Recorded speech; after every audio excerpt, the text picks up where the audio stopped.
Government committed to reducing annual borrowing. Future skills framework for key sectors to be ready in September.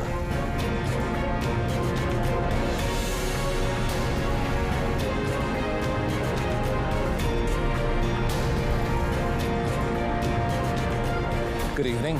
Salam Malaysia Badani. You're watching Malaysia Tonight, and I'm Muhammad Amin Carlos. Well, the government aims to decrease annual borrowing to 86 billion ringgit this year from 93 billion ringgit last year and 100 billion ringgit in 2022. The Prime Minister, Dato Sri Anwar Ibrahim, said the rationalisation of subsidies is part of the government's initiatives to reach this goal. Dato Sri Anwar also said that to achieve the lower yearly borrowing target, the government has to ensure more prudent spending, avoid waste and only borrow when necessary for development purposes. Borrow only when it's absolutely necessary for development purposes and partly also to pay for outstanding debts. The Prime Minister told reporters after delivering his keynote address at the launch of the National Tax Conference 2024 in Kuala Lumpur today. Meanwhile, Dato Sri Anwar also wants the Inland Revenue Board, or LHDN, to increase efficiency and eliminate corrupt practices that result in tax revenue leakage. The Prime Minister said LHDN must ensure that no corrupt activities occur among its members and take firm action if such elements are found. Mesti ada usaha yang lebih tegas, pastikan kalangan yang wajib bayar harus bayar dan tidak ada kebocoran. Acknowledging that tax collection is very challenging and faces risks such as threats from certain groups, Dato Sri Anwar said he will continue to provide full support to LHDN staff in carrying out their duties. He also expressed hope that LHDN can exceed this year's tax collection projections. Well, passports with 10-year validity will be introduced soon after various aspects of implementation have been fine-tuned. Well, Home Minister Dato Sri Saifuddin Nasution Ismail said this initiative is expected to offer more options to citizens who frequently travel abroad. Rakyat Malaysia yang berjalan luar negara tu tinggi ya. 139.8 juta tahun lepas. Kita genapkan 140 juta lah. Tahun ni saja sudah 65.5 juta. Ini rekod rakyat Malaysia yang keluar ni. Jadi pasport 5 tahun ni kadang-kadang dia banyak. Contohlah. Jadi kelompok ini mungkin kalau kami bagi pilihan ada pasport 10 tahun, so dia ambil. Untuk itu dia kena bayar lebih. Sebab lebih muka surat. He also said the Immigration Department is committed to maintaining the swift issuance of Malaysian passports, which currently takes 60 minutes for the physical process, and ensuring that its security features remain at the highest standard. He noted that Malaysian passports are ranked 11th in the world according to the Global Passport Power Rank 2024 by passportindex.org. In another development, Dato Sri Saifuddin Nasution revealed that the Home Ministry, through the Immigration Department, will increase the number of new automatic gate systems, or auto gates, at Kuala Lumpur International Airport, KLIA Terminals 1 and 2, and Pulau Pinang to overcome congestion at the country's entry points. The minister said as many as 40 new auto gates were added at KLIA Terminals 1 and 2, making the total number 80, while the additional facilities in Pulau Pinang are being identified. Well, he said the move to increase the facility was also in preparation for Malaysia as ASEAN Chairman 2025 and Visit Malaysia Year 2026. Sekarang ni ketibaan pesawat dari antarabangsa juga mendapat liputan media bila kesesakan berlaku. Jadi kami telah berunding dengan Malaysia Airport Berhad untuk penambahan autogate. Kami perlu lebih ruang. Jadi kesemua itu mendapat kerjasama. Jadi KSUC akan menguruskan dari segi perolehan. Jadi apa lagi, kami pun mengejar masa kerana tahun depan kita akan mengambil alih pengurusi ASEAN. Jadi terdapat banyak mesyuarat antarabangsa Jadi yang perlu kami uruskan supaya tidak berlaku kesesakan di pintu masuk.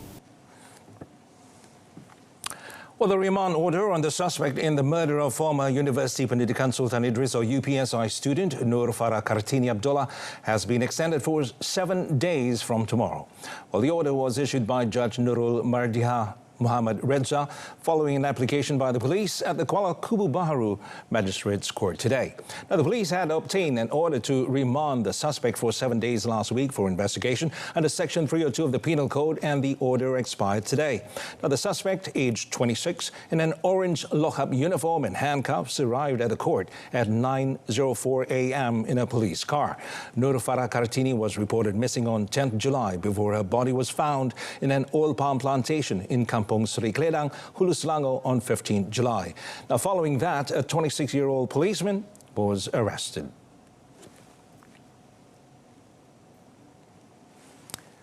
In other news, a 35-year-old woman has been arrested with 273.7 kilograms of methamphetamine worth 8.7 million ringgit in Bandar Puteri Puchong, Selangor.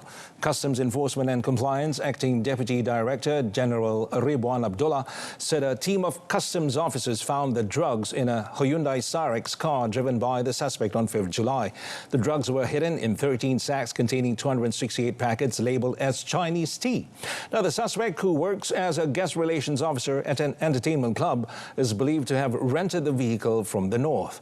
Ridwan said the syndicate obtained the drugs from a neighboring country, brought them to the Klang Valley by road and hid them in the sacks. According to Ridwan, the seized drugs could be used to feed the habit of more than 1.3 million people.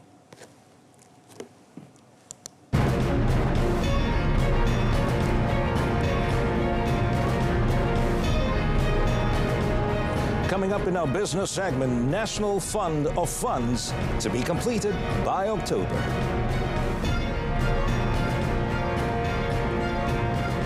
Well, the Future Skills Framework, or FSF, for 10 strategic sectors will be completed in September and is expected to provide guidance to over 4.5 million jobs around these sectors. Well, Human Resources Minister Stephen Sim Chee Kiong said the 10 sectors include pharmaceutical, manufacturing, electrical and electronics, wholesale trade and retail, globe business services, energy and power, chemicals, medical devices, aerospace, as well as information, communications and technology. The Future Skills Framework for these 10 sectors will take a similar methodological approach with added weightages on the impact of AI, digitalization and green economy against these 10 sectors. It will be data-driven and industry-driven, and Kasuma can easily do this via our existing Future Skills Talent Councils, which are sectoral expert groups consisting of current professionals in each sector. Well, Stephen Sim noted that the addition of the financial sector would make it, or rather make IT, 11 sectors so far, involving a total of 4.67 million workers. Well, he pointed out that these sectors were selected following their close relationship to the contribution to the national economy, with 7 of them accounting for approximately 79% of the gross domestic product. Well, Bank Negara Malaysia Governor Dato' Abdul Rashid Ghaffur stressed that the financial industry's workforce needs to be agile and resilient to change as automation, artificial intelligence, AI, and other digitalization trends are reshaping jobs and creating new ones. Well, he added that about 168,000 individuals working in the financial sector must be equipped with the right knowledge and skills to drive the financial industry to more effectively serve the economy. Despite the ongoing efforts to digitalize operations, the financial sector workforce expanded almost 3% in the last 2 years, with most employment opportunities targeted at high-skilled workers, averaging more than 95% of total job vacancies and newly created positions. This underscores the financial sector's capacity to adapt to changes in the operating environment, enabling it to remain a net job creator, including of highly rewarding jobs. He also said that implementing the Future Skills Framework, or FSF, is a critical step for the industry in building a strong foundation for skills development and job skills matching, addressing the challenges and opportunities. Now, for this, a whole-of-industry and nation approach is needed. The FSF has identified 159 relevant job roles and 157 skills that will be in demand over the next 3 years, potential career development pathways, and access to nearly 1,000 capacity building programs. Well, the establishment of the National Fund of Funds, or NFOF, is now in the final stage of implementation and is expected to be fully completed by October this year. And Second Finance Minister, Datuk Sri Amir Hamzah Azizan, said the NFOF will operate with an initial allocation or assets under management of 1 billion ringgit, as announced at the KL20 summit in April. The minister said that Khazanah Nasional Berhad will contribute to the majority of the funding, while the rest is from existing funds in Malaysia Venture Capital Management Berhad and Penjana Capital Sendirian Berhad. Datuk Sri Amir Hamzah explained that the NFOF will contribute to economic development, gross domestic product or GDP, and local talent development, which will further drive innovation and progress. The NFOF is also expected to contribute to an increase in the penetration rate of Malaysian venture capitals from $332 million last year to $1.4 billion by 2030, as suggested in the Malaysia Venture Capital Roadmap 2024-2030. akan melabur kepada pengurus-pengurus dana yang melabur dalam syarikat pemula yang inovatif dan berpotensi tinggi.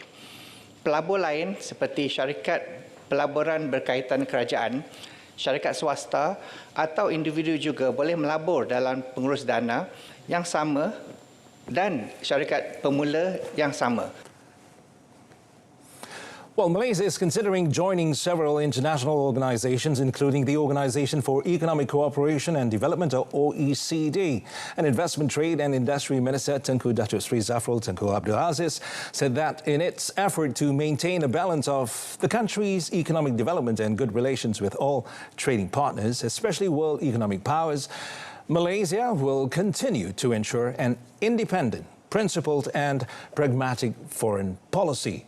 Well, I said this is one of the main reasons why Malaysia is not only considering participating in BRICS, but also some other appropriate organizations, such as the OECD, where Malaysia can contribute to the development of the international community. Tengku Datuk Sri Zafrul stressed that Malaysia, as a trading country, always focuses on strengthening economic cooperation with all trading partner countries, and said this is proven through the country's involvement and active role in various international organizations at the regional and multilateral levels, including ASEAN, the Asia-Pacific Economic Cooperation, the United Nations, and the Organization of Islamic Cooperation. Well, the ringgit has emerged as the top-performing currency in the Asian region compared to the US dollar as a result of the implementation of coordinated actions by the government and Bank Negara Malaysia, or BNM, since 26 February. And the Ministry of Finance said the central bank will continue to take appropriate measures to ensure the stability of the local note and the domestic foreign exchange market. Now, the ministry said the actions were undertaken to encourage a more consistent inflow of funds into the domestic financial market, including the repatriation and conversion of foreign investment income by government-related companies. In addition, it said the ringgit's normal effective exchange rate, or NEER, which is a measure of the ringgit's performance against its major trading partners, has also increased by 3.4%. Now, the ministry also insisted that the government remains committed and focus on implementing structural reform and fiscal strengthening policies. Well, Pulau Pinang remains Malaysia's top exporter for the period from January to May, with a value of 177.99 billion ringgit. Malaysia External Trade Development Corporation Martrade Chairman Datuk Sri Rizal Naina American said the state was also the country's main exporter, contributing 30.5% of the country's total exports last year. Well, Datuk Sri Rizal American said among the main sectors recording positive export growth were integrated circuits, valves and other tubes, aircraft and fittings, and spare parts in tin and non-alloys. He also stated that the country's exports had exceeded 1 trillion ringgit for 3 consecutive years, and for the first 6 months of this year, exports have increased by 3.9% to 731.11 billion ringgit, while the trade surplus was 66.12 billion ringgit during the period. Well, he also said that based on Martrade's exporter database, up to 30th June, 13,018 local companies were registered with the agency, with 7.4% of the total being companies from Pulau Pinang. And out of the state's figure, 786 or 82% were micro, small and medium enterprises, while the rest were mid-tier and large companies. He noted that among the privileges of companies registered with Martrade are access to trade advisory services, exposure to development programs, and the opportunity to participate in organized promotional activities.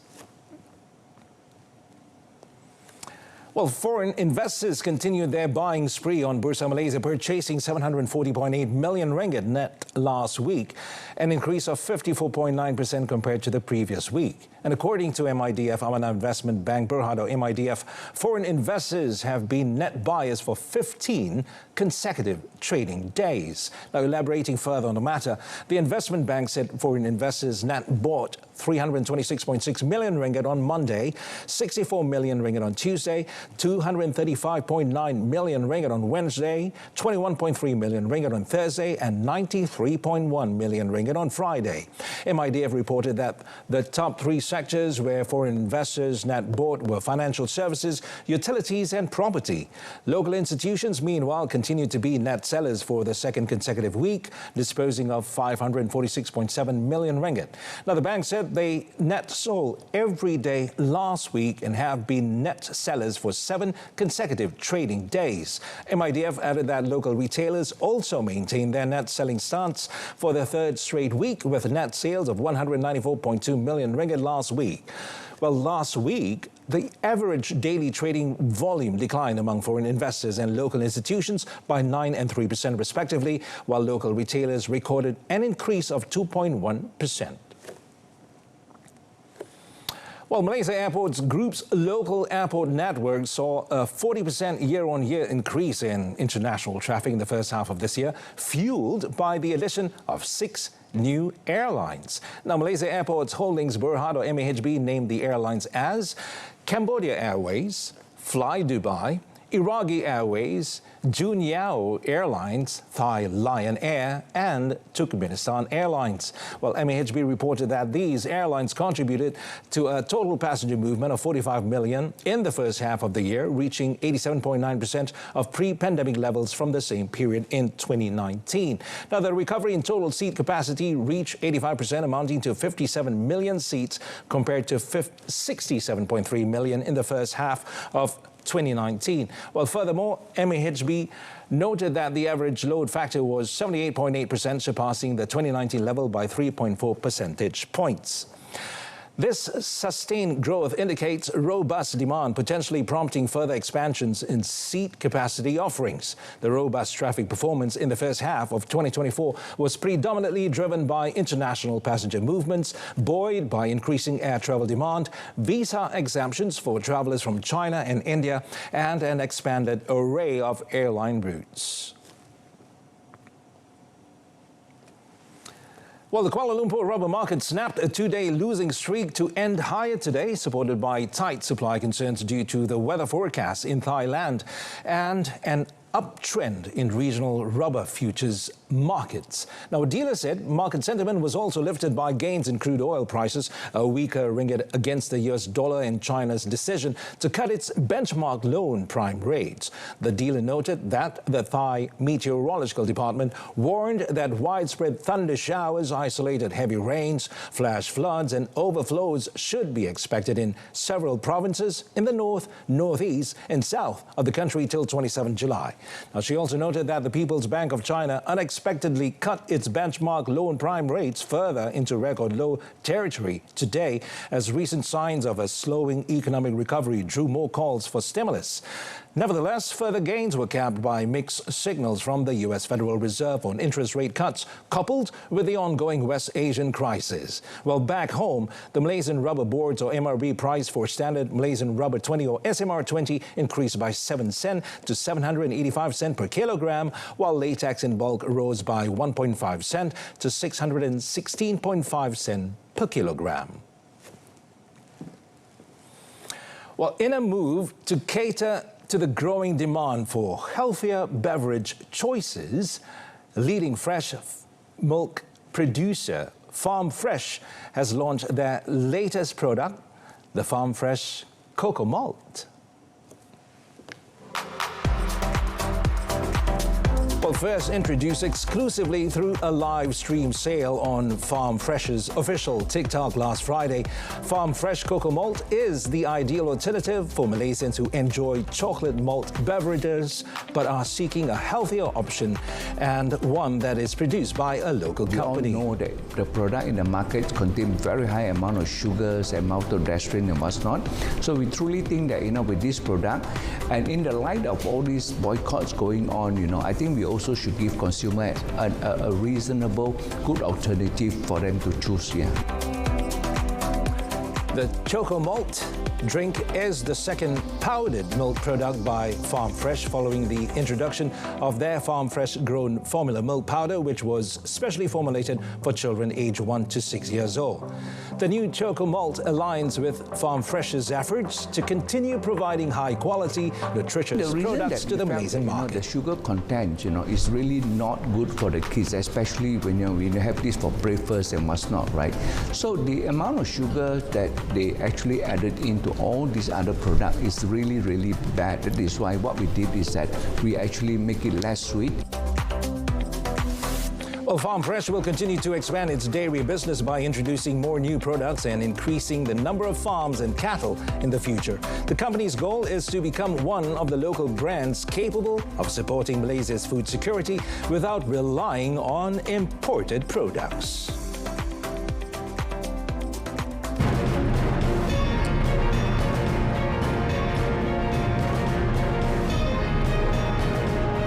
Up in our foreign segment, Malaysians to be evacuated as curfew continues in Bangladesh. Well, the government has decided to bring back all Malaysians in Bangladesh due to security concerns following escalating tensions in that country. Now, Prime Minister Datuk Seri Anwar Ibrahim said the government prioritized the safety of Malaysians and decided on the evacuation after monitoring the latest developments in Bangladesh.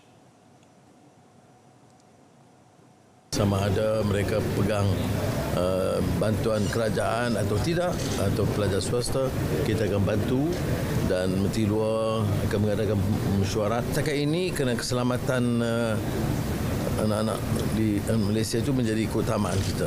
Jadi kalau beberapa hari pertama itu nampak keadaan mungkin terkawal, tapi sekarang ini dari maklumat kedutaan rasanya lebih sesuai kalau mereka dibawa pulang. Meanwhile, Foreign Minister Datuk Seri Muhammad Hassan said Malaysians in Bangladesh will be brought back via a special Air Asia flight that will arrive at Dhaka International Airport at 10 a.m. tomorrow. Kita akan bawa satu wide body yang berkapasiti 350 orang. Kita bawa besar sikitlah ya, kerana jika ada last minute warga Malaysia yang tidak berada di dalam radar kita. Jadi wide body yang berkapasiti 350 orang akan berada di lapangan terbang Dhaka yang kami jadualkan akan sampai dalam pukul 10 pagi baik besok. Well, he said the Foreign Ministry has been closely monitoring the developments in Bangladesh since day one of the conflict. And he noted that the ministry has analyzed the situation in the country and found that the conflict is unlikely to be resolved soon. Well, as such, he said Malaysian citizens will be brought home to Malaysia to ensure their safety. On a related note, curfew continued for a third consecutive day in Bangladesh as student protesters demanded the government issue a gazette notification on a new quota in public jobs. Now, clashes between protesters and security forces killed at least 155 people across the South Asian nation after the High Court last month reinstated job reservations removed by Prime Minister Sheikh Hasina's government in 2018. However, the Supreme Court yesterday ordered that 93% of government jobs should be allocated on the basis of merit, against earlier quotas of 56% for groups such as families of freedom fighters, women and people from underdeveloped areas. Well, according to student leaders of the ongoing anti-quota movement, the government should issue an order following the directions from the Supreme Court.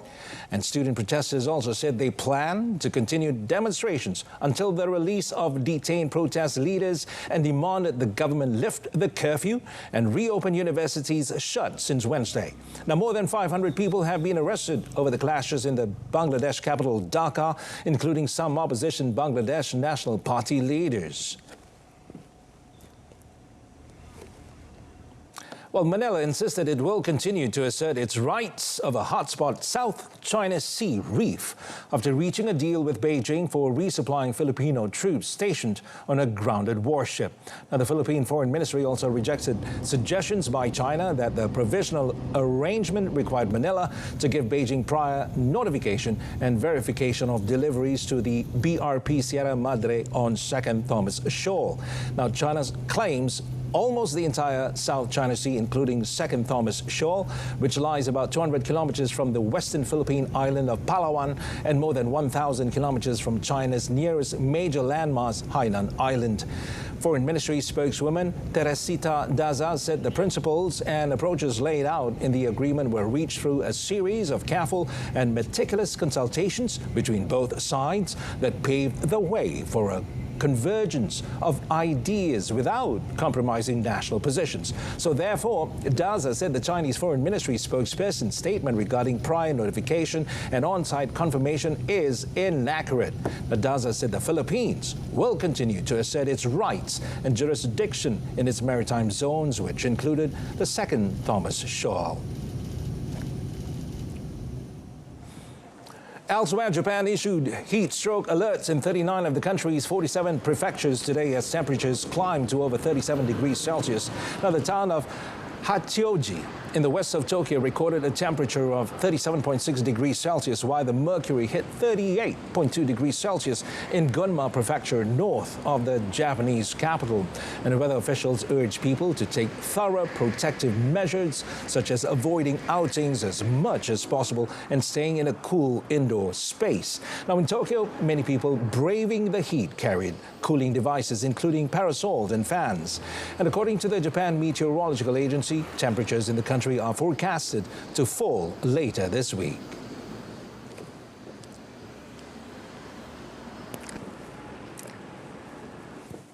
Well, that concludes this evening's Malaysia Tonight. In our top story, government committed to reducing annual borrowing.